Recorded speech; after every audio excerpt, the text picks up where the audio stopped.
All right, Metro Detroit golfers, we're here at the Tuesday Tip of the Week. I'm Chad. And I'm Ben. And we are again lucky to be joined by Jeff and Kevin from Tricovery Massage and Fitness. And this week, we're going to talk about something that we know a lot of you around Metro Detroit want, more power.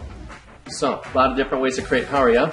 Yeah, this is one that the folks at home probably haven't heard much about. We are going to talk about breathing to gain more power today.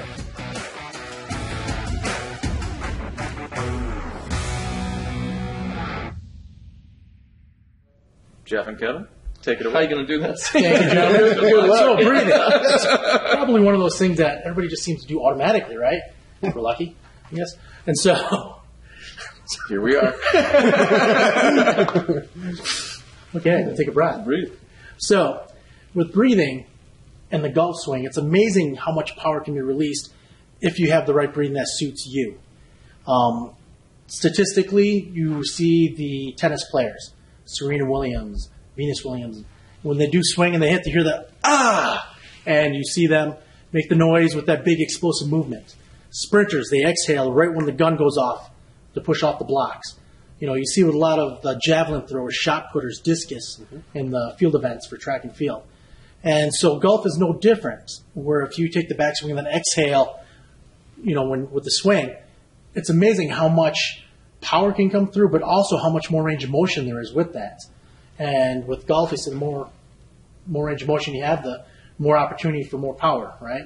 Absolutely. One of the things that I've even noticed on the long drive circuit, if anyone at home has ever watched those guys, the sounds coming out of their mouth, there's for sure an exhale that's happening. So a lot of the big boys out there, Kyle Berkshire's out there, just going crazy out there, and I think there's some truth to this. Yeah. Awesome. So what I heard is all the power sports, so track and field, javelin, tennis with Serena and the sprinters, right? So they're doing it on purpose. Is that what you're saying? Absolutely. They're trained that way.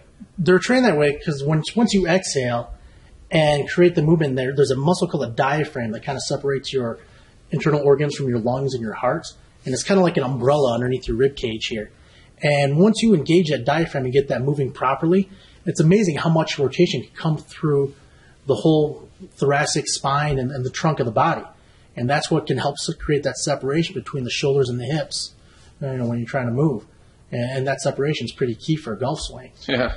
Sequencing matters. Yes, sequencing does matter. So it'll create more mobility, more range of motion, so more rotation, yeah? And then the stability, does it create more stability and force outwards? So there's two ways. You can either let your breath go or you can kind of hold your breath a little bit, which might work for some of you. Majority is probably more the exhale, but I recommend everybody kind of play with it and see how it goes. Go to the range, hit some balls, see how it works well for you. I don't want to see anybody getting lightheaded or turning purple while they're swinging. Don't pass out. You know, that shouldn't happen. But sometimes when you do hold your breath, it does create a little bit of stability through the spine. And sometimes a person needs that with their swing because of how explosive it can be. And that added stability through there can help with that swing. You know, that's what a lot of power lifters will do. And they'll take in that deep breath and then they'll lock it in so that when they lift the heavy weight, it helps stabilize their trunk so that their chest and their trunk becomes like a barrel. So when they carry the big weight in them with the upper body, things don't collapse. So that's kind of an extreme version of it, but that's kind of no different, I guess, than Serena Williams hitting power a nonetheless. big forehand. Yeah, so using your breathing. So basically we're always having people do experiments, and then there's no right way, so we'd have you experiment with both different ways, yes? Do what's best for you. And then let the ball be the teacher so you'll know which one helps you. You want to demonstrate one minute? Let's do this. You want me to hold my breath at first? Is that Let's the do first that. experiment we're going to Let's run? try that, yeah. See if my head pops off. All right, here we go. Holding the breath.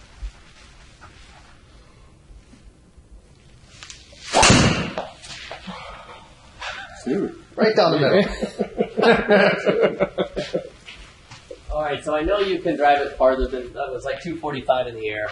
You don't usually play that way. True? Yeah, I mean, if I could just do that every time, I'd be pretty satisfied with that. So maybe I got to hold my breath. Maybe holding your breath might work for you.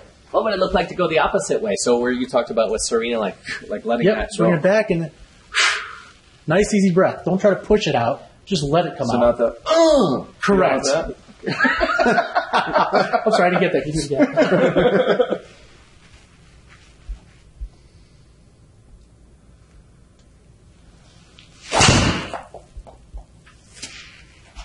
Not very comfortable doing that. Yeah, So I'm going to try, so that time I did the exhale all the way through. So this time, let me just be playful with it, just like you guys. So I'm going to try to inhale back and then exhale through. Yeah. And what I'd also recommend is don't judge it off the first swing. This is something you got to give yourself time to play with. Give yourself 10, 20 swings, balls to hit, and then try the other way. You're telling me it doesn't work on the first time, Jeff? I know. Like, seriously, man, I thought we were going to do Tuesday tips.